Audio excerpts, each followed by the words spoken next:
பிரம்மாண்ட இயக்குனர் ஷங்கர் இயக்கத்தில் உலகநாயகன் கமல்ஹாசன் நடித்து கடந்த 96ஆம் ஆண்டு வெளிவந்த திரைப்படம் இந்தியன். இப்படம் மாபெரும் அளவில் வெற்றி பெற்றது. இதன் பிறகு 28 ஆண்டுகள் கழித்து இந்தியன் 2 இயக்கியுள்ளனர்.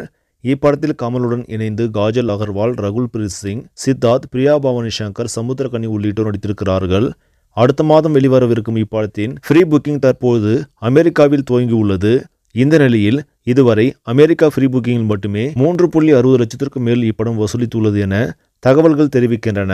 இது இந்தியன் 2 படத்திற்கு அமெரிக்காவில் கிடைத்திருக்கும் நல்ல வரவேற்பு என்று சொல்லப்படுகிறது.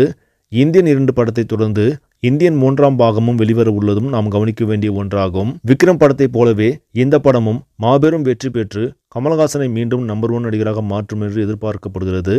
சரி நம்பளே, இந்த செய்தி உங்களுக்கு பிடிச்சிருந்தா லைக் பண்ணுங்கள், ஷேர் பண்ணுங்கள், மறக்காமல் நியூஸ் தமிழ் சேனலை சப்ஸ்கிரைப் பண்ணுங்கள். அடுத்த வீடியோவில் சந்திக்கலாம். நன்றி.